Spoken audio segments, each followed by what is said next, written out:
Okay, you're on. All right. Well, good morning, everyone. As I just mentioned, I wanted to speak about the Noble Eightfold Path today, but I wanted to take a little bit different approach, kind of the pragmatic approach, and more wanted to talk about how we actually integrate it into our life and how we can make that simpler and really everyday practice, not something that's just theoretical. So as an overview just of the path, when the Buddha first gave his first sermon at Sarnath, he gave the Four Noble Truths, but the very last of the Noble Truths was the Eightfold Path. It was the path to take to liberate ourselves from suffering. And the Eightfold Path is interesting in that the right view, the very first item on the list, points back to understanding the Four Noble Truths. So they're kind of self-referential that way, but it's at the heart of Buddhism. But what is the Eightfold Path? It's really the answer to the Four Noble Truths. It's how to liberate ourselves. It can be difficult, though, to keep all these 8 pieces in our mind. It's a lot, and there's been tons written about every one of them. So how do we take all that and distill it down so that we can practice it each day while still conducting our everyday life? So the goal is to really practice until it becomes intuitive and natural. I equate it to learning the guitar, where you have to think about the chords and your finger placement, as to playing the guitar when you're skilled, where you're thinking more of the music and not really thinking about all the little small movements that you're doing. In the same way, that's what we strive to get to with the Eightfold Path. So to make it practical, though, and try and keep fewer pieces to remember, I want to use a little bit different division that you may have seen before.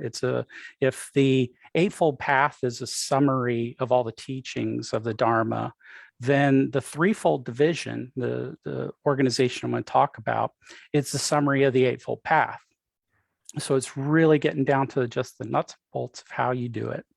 So the simpler Threefold Division is broken down by wisdom, so that's our prajna, ethics and morality, the sila or shila if you're speaking Sanskrit, and then there's the mind training concentration, the samadhi, or that equanimous mindset.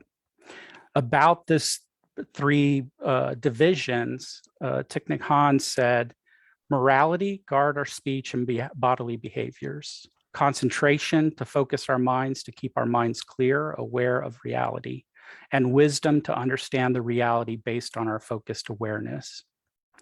So let's break these down a little bit and how they apply to the different eightfold. So first we have wisdom, which is really how we see the universe. And what falls under there is right view and then right intent. So right view is understanding the Four Noble Truths. It's also having no views. While there's also an important aspect to it too, though, of understanding right and wrong, that you can't really practice the path if you can't tell right from wrong. And I use, Sensei actually said this last week, talking about there is no perfect, though. It's better. So right and wrong, going back to this idea under right view that we want to have no views, we have to be careful in how we view right and wrong. But there's some things where we could look at and say abusing a child is not good. Being able to know that is important for right view. With right intent, and right intent is translated as intent, resolve, understanding, thinking, but this goes right hand in hand with right view, and it's the understanding and ultimately what they call penetrating the teachings, which is similar to where I mentioned about the playing guitar. That would be penetrating this. In right intent, there's the intention for goodwill and harmlessness and the desire to do right. So wisdom can really be summarized. It's to understand the reality based on our focused awareness. And we want to understand and commit to developing wisdom. That's kind of the goal, if you will, though there's many goals, but not goals, to the path in general, is to understand the universe and our place within it. So practically, though, what can we do to help us in the area of wisdom?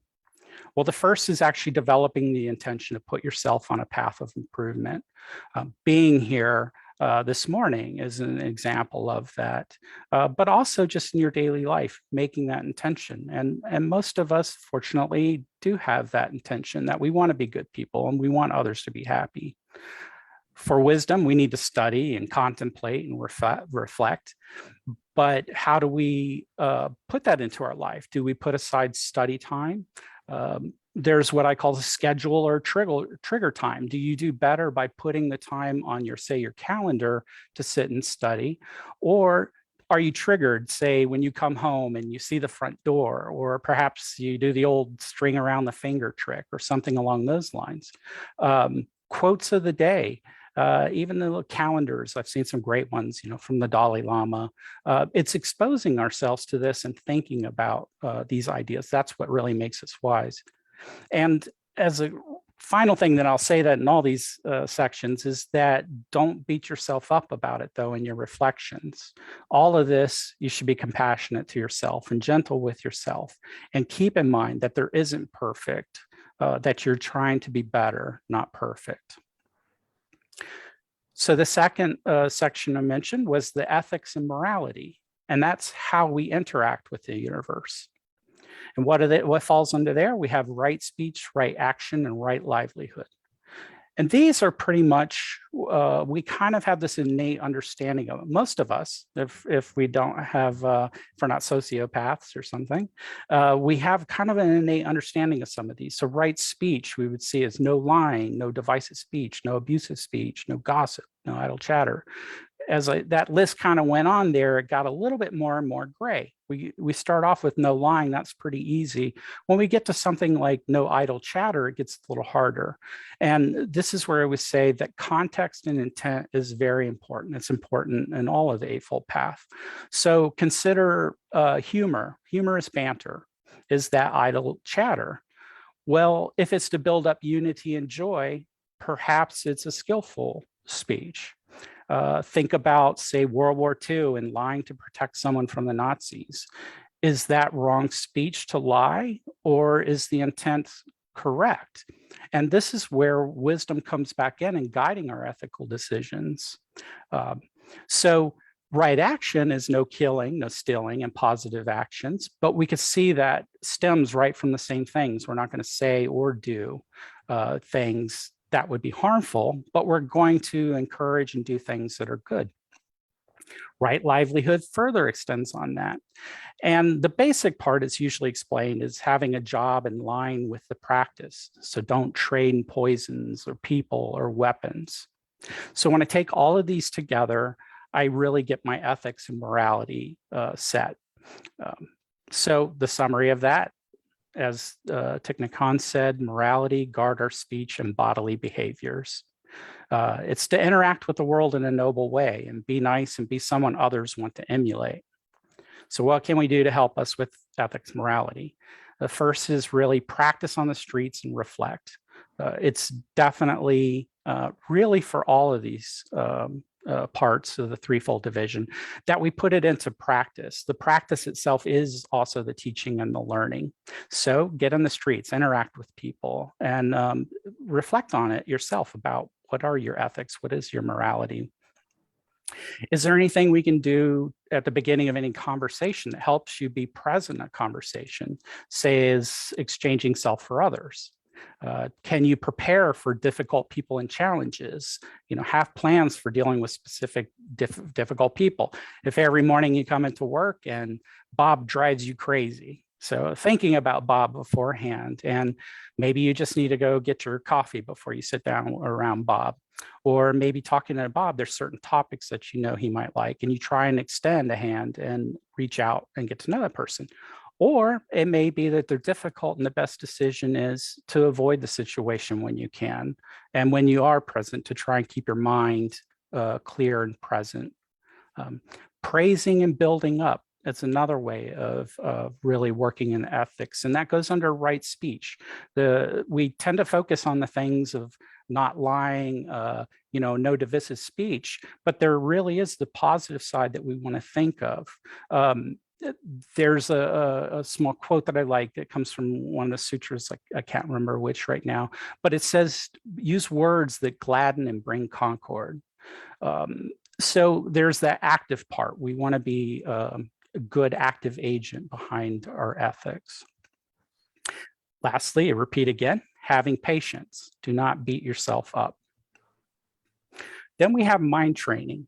So this is the sharpening of the tools to interact with the universe. So we've talked about interacting with the universe, understanding the universe. And now we're talking about, well, how we train ourselves to be able to interact with the universe. What falls under mind training? We have right effort and diligence. We have right mindfulness, and we have right concentration meditation. So right effort, diligence, it is what it sounds like, and giving it your all or your best in your practice.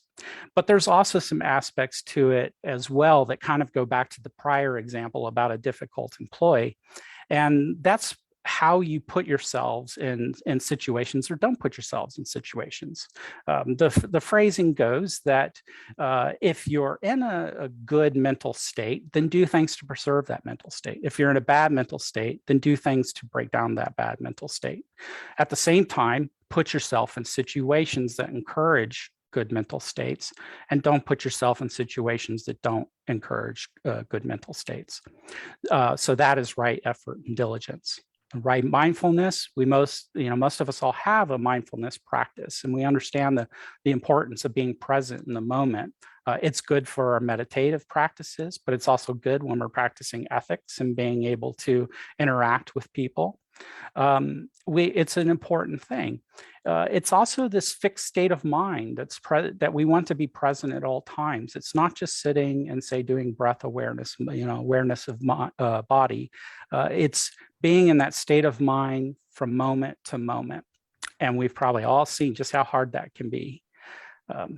Lastly, that right concentration meditation. Now, meditation is definitely a complicated topic. If you do dig into the Eightfold Path, you see things talking about the attainment of 4 jhanic states and different types of meditations. And some things are meditation, some things are not meditation. And then it gets further complicated by the fact of how old Buddhism is and how much has been added to it over the years. So if you look at, say, our school, we tend to practice more Zazen or Shikantaza. So meditation, about how you do it specifically, is a big topic that I can't really talk about here.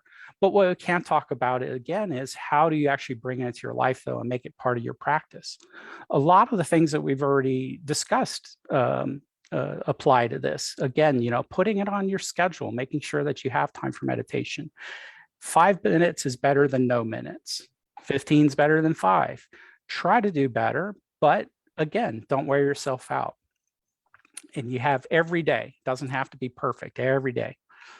So summarizing the mind training aspect, the goal again is to focus our minds and be clearly aware of reality. So what can we do? Don't give up. I think of exercising. I've heard people say, and I'm sure you've probably heard too, people say, I can't meditate. I sit down and my mind is just too busy. So I stop. I think of it as like going to the gymnasium, that, if you're going there for the first time, you don't expect to get on a treadmill and start running 10 miles and feel great afterwards. You're going to feel like garbage, but you have to stick with it and keep at it. And again, here too, there isn't really a goal. It's the act of meditating itself that we're after. I would also mention here about right effort as well. It's something we have to kind of be careful with in the West, and Americans in particular, is that we have this kind of American ideal of putting hard work into everything. Well, don't overdo it with the effort. You have to have balance in all things. So be careful in that effort, because that's one of the roots that will cause you to start beating yourself up. Practice being present anywhere and everywhere. Again, find triggers in the world. Perhaps when you see a friend, use that as a trigger to be mindful for a moment. Do you have memory tricks? We all have a phone on us now. Can we use reminders on our phone to periodically throughout the day remind us? I mentioned the other tricks of a string around a finger, writing things on your calendar. There's also too having like a special place or ritual, lighting your favorite incense, wearing your favorite PJs. And lastly, of course, don't beat yourself up. So kind of closing that out, I'm going to go to another list, the 6 perfections, because Buddhists, we love our lists. So with the 6 perfections, if we look at this practice, we can kind of go down the list. We have generosity. Well, we've talked about being generous in this practice. We have ethics. We have a whole aspect of it that's about practicing ethics. There's patience. We've discussed patience with others and have patience with yourself and not beating yourself up. There's the vigor and discipline, and that's where right effort really comes in. There's meditation. We have a whole section on mind training. And then there's wisdom. We're going to study and reflect, but also the whole path itself in practice is what increases our wisdom. So with that said, I ask you to think about what challenges do you have that with incorporating the practice into your life? Do you have a Bob that you have to deal with every morning? Do you have ideas of things that you do that help you remember or help you practice? Or any other thoughts? And with that, I leave it there.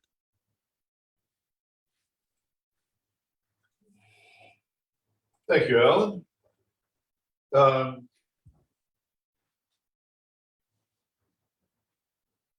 Eightfold Path is always a difficult one because it's where many of us, especially in the West, want specifics. Well, what do you mean right livelihood? Is this right livelihood? Well, should I change my job? Do I have to give up my job?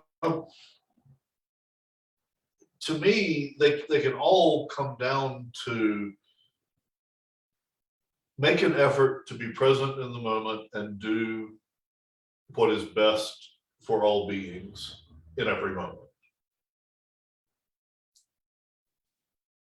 Are we all going to have a job that's necessarily falls under the, because there are, as Alan said, Buddhists create lists for everything. There are lists of the jobs that are right livelihood or the jobs that violate right livelihood.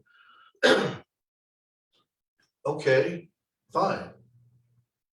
But I'm sorry, sometimes in economies, it's necessary to have a job that may violate right livelihood because that's all you can get. Fine.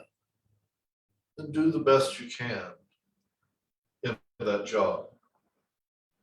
My other thought in this whole thing is that I've always felt that the Buddha got the number wrong. I think it should be the Ninefold Path because along with right speech should also be right listening. Because if you're not listening, you're not going to speak appropriately. The Dalai Lama and Thich Nhat Hanh both have said, so often when someone else is talking, we're not listening to what they're saying. We're planning what we're going to say in response to it. So I really think it should be a ninefold path, and we should pop in appropriate listening in there too. But who am I to fight 2,600 years of tradition? I'm not going to win. No, it's not the first time. Well, it's not the first time I've tried to fight. True. I do have this chaotic, tilting at windmills aspect of my personality.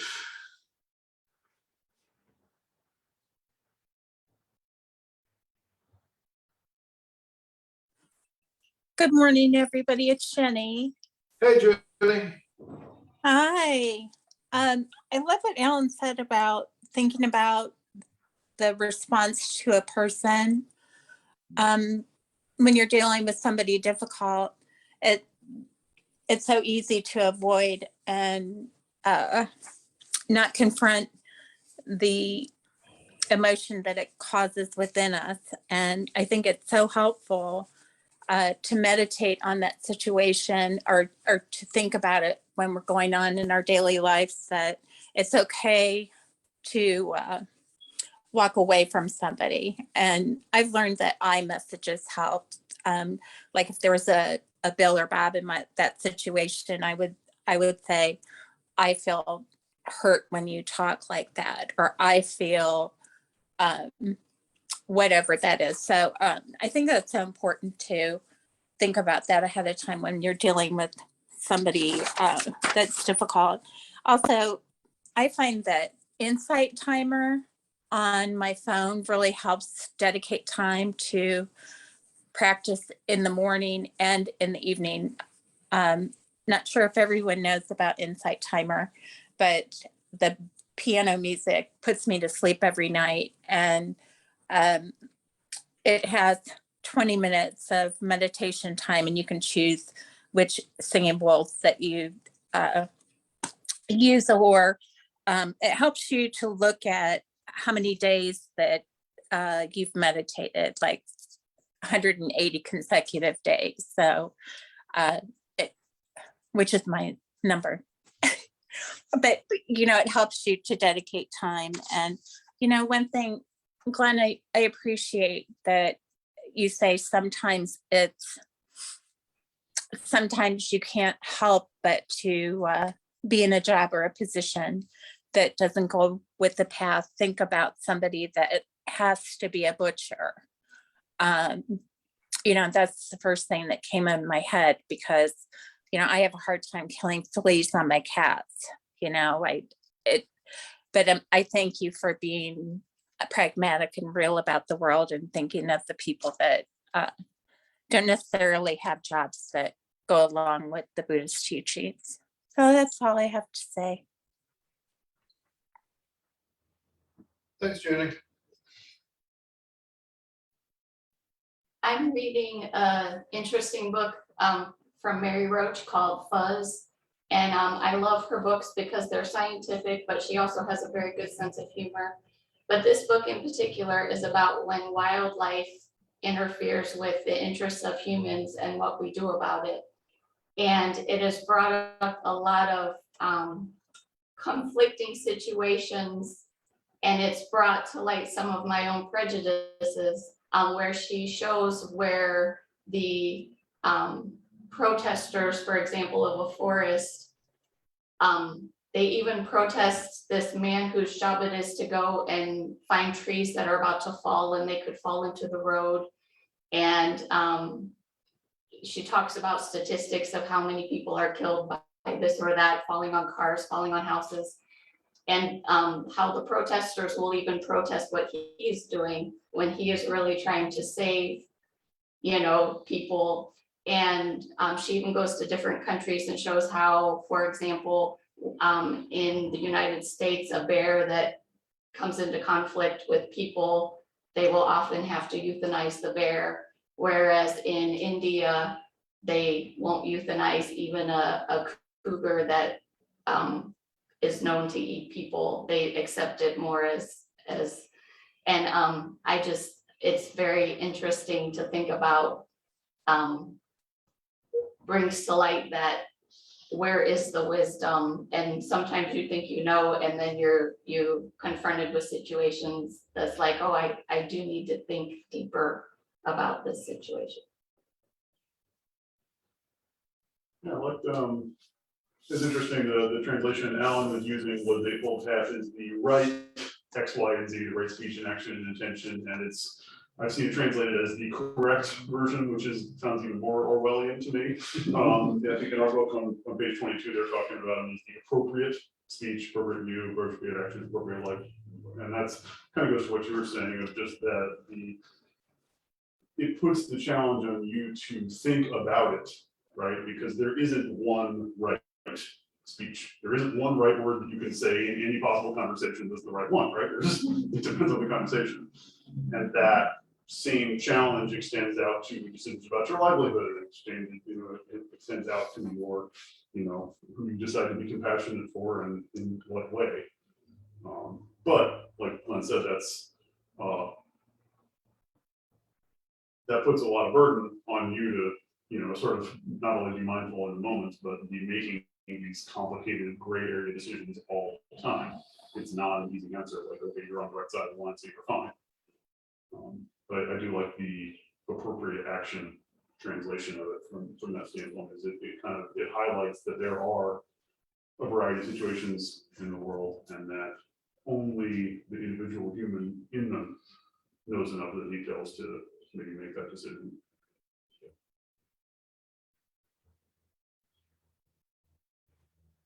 I'd like to admit to something.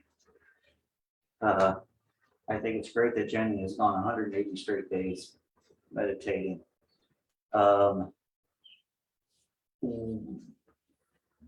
Most weeks, my only meditation is when I come here and sit. I mean, I have gone through spells where I've tried to set up a time every day, and I always fall off that wagon. So that's all I'm saying. I just back on the, I don't beat myself up over it. I mean, yes, it would be great if I did it more, and I think it would be valuable mentally for me if I did it.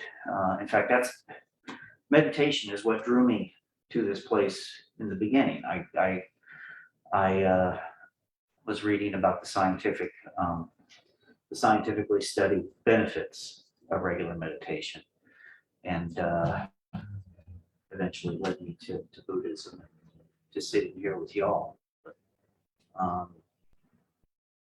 That's all I want to say is that, Jenny, it's great that you can do it 180 days in a row, and maybe someday I'll get there too. But for those, Oh, I'm so embarrassed that I said that. I Oh, really am. no. It was really a joke. It really was a joke. I'm so sorry. It's not like we're counting. No, Jenny, But we'll start apologizing. Willikers. I am. But yeah, for those of us who only do it every other day, or once a week when we come here, I think it's okay to feel okay about that. Yeah, I agree. And the other thing is that, and you all who've been coming here for a while have heard me say this 1,000 times, the eventual goal is to get your ass off the cushion and make meditation part of your everything you do. So that walking down the street is meditation, so that doing the dishes is meditation. And that's the goal, not to be sitting more and more. It's just that sitting more and more sometimes helps us practice so that when we're washing dishes, we can recognize, oh, damn, I'm meditating. This is cool. I'm actually in the moment. I stopped using my dishwasher 2 years ago because it is active meditation for me to take that dish in my hands, take the scrub pad, and feel the interaction, feel when the dirt is gone, feel when it's clean. And that becomes my practice, is that washing of dishes. So we also need to get out of our head that the only thing that is meditation is sitting quietly in a cross-legged position. I can get behind that. And yeah, and for the record, I don't always succeed in meditating every day either, even though I've got it in my journal to do so. And I have the insight timer as well. And I can never get more than like 2 or 3 days consecutive on the thing before it resets and goes, you have 1 consecutive day. And I'm like, yeah. But and I use the guided on it a lot sometimes too, because I just need the help, but it has all sorts of really fun, helpful things on it. But yeah, and like what Glenn was saying about washing the dishes, I actually have a really silly app on my iPad called Happy Color. And it's literally like it's color by number, and you tap the colors with your fingers and fill them in. And lately I've been doing a lot of that, and it feels like meditation. Like sometimes at the end of the day, I do that, and it's just a mindful activity. I sit and be present in the moment and just tap the colors. And so, yeah, that's kind of like my washing dishes. So that's all I had to say. Thanks, Beth. I just wanted to circle back a little bit to the Eightfold Path. I've been part of the Sangha for a few years now, maybe more than a few, but we'll just say that. And as Glenn knows, my, I guess, main faith, if you want to put it in such a Western way, is Taoism. But through Taoism, I discovered attributes of Buddhism, which led me to where I am today. And I've seen the work manifest in my life. So, I'm not, I guess it doesn't bother me that I claim both, so to speak. But in Taoism, there is a very similar path, so to speak. It's not eightfold. I think it's 9, and there's more or less 9 attributes. And how do you worship properly? How do you live life properly? And the 9 of them are the diet, your herbs, clothing, prayer, chanting, recitation, movement, meditation, creativity, teaching, and then the most crucial of all elements is compassion. So I know that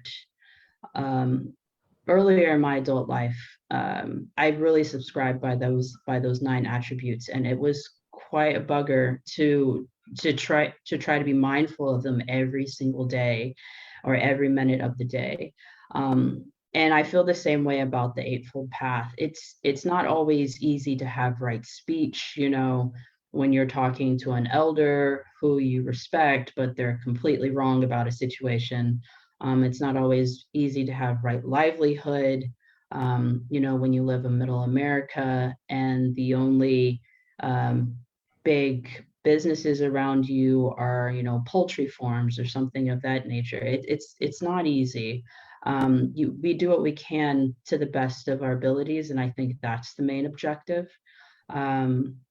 To really strive for more so compassion with ourselves and with those around us. And when it comes to meditating on and off the cushion, I am totally an advocate of doing it off the cushion. I love to sit down and get lost in the trance of meditating and go deeper and deeper. That's fun. But walking the dog, chopping vegetables, going for a bike ride, all of those things are a form of meditation to me that I know I definitely get more joy out of and more spiritual introspection out of, rather than just sitting on the cushion. So, my 2 cents. I've heard livelihood mentioned a few times, and something there that's kind of interesting is I don't even believe it was a cut simple thing in Buddhist time either. There's one particular one that comes to mind where the Buddha had this thing where there were certain questions he wouldn't answer, but if someone asked him 3 times, then he would answer. And there was two jobs, 2 livelihoods that he was asked about that this happened. And one of them was acting. And he ultimately, when pressed, came down and said that acting was not right livelihood.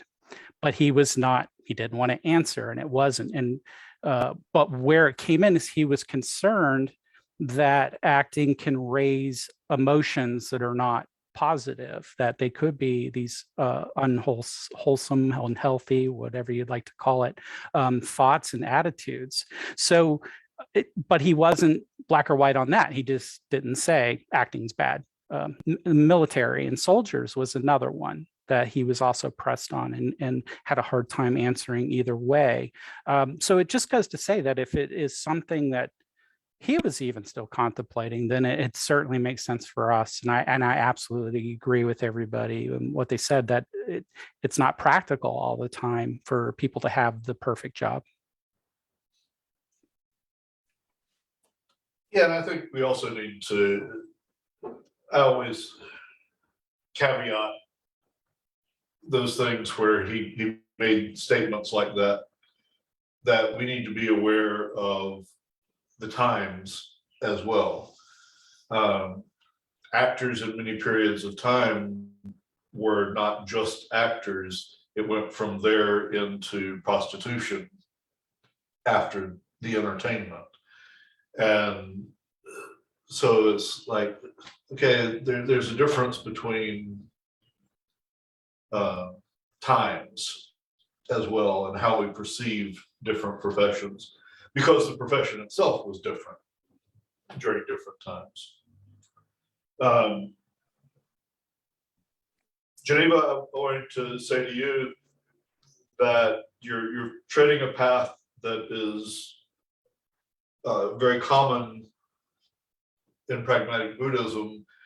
Our founder, Ryugen Sensei, was actually, if you see pictures of him, he's in red robes rather than the traditional yellow of Chinese Buddhists, because he was also a Taoist teacher, and so he wore the red of a Taoist teacher as well as the yellow of a Buddhist teacher. So you're treading a very recognized path among us.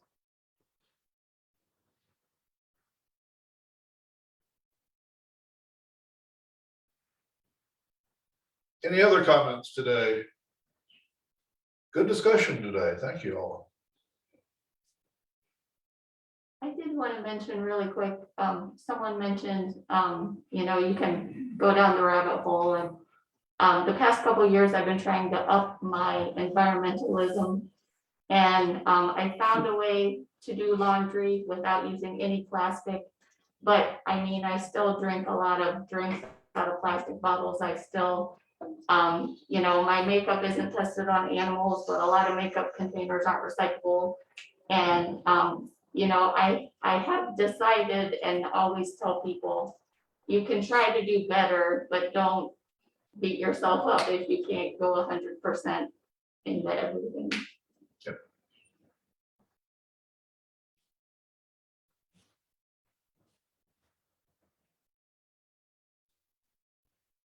Okay, well, thanks everybody for your discussions today. We will finish up with the bodhisattva vow on page 3 and the 4 measurables on page 4. Creations are numberless. I will strive to free them. Illusions are inexhaustible. I will strive to transform them. Reality is boundless. I will strive to perceive it. The awakened way is unsurpassable. I will strive to embody it. May your thoughts, words, and actions be corrective and encompassing of the pragmatic Buddhist path. May you approach this week with deference and dignity, and may you spread your personal peace to all those you encounter. May all sentient beings have happiness in its causes. May all sentient beings be free of suffering in its causes. May all sentient beings not be separated from sorrowless bliss. May all sentient beings abide in equanimity, free of bias, attachment, and anger. Swaha.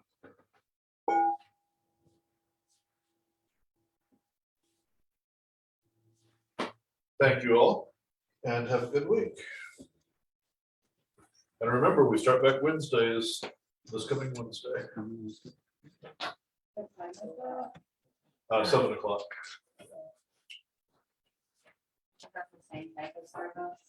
A little more relaxed and unstructured. So just meditation and Dharma talk and discussion.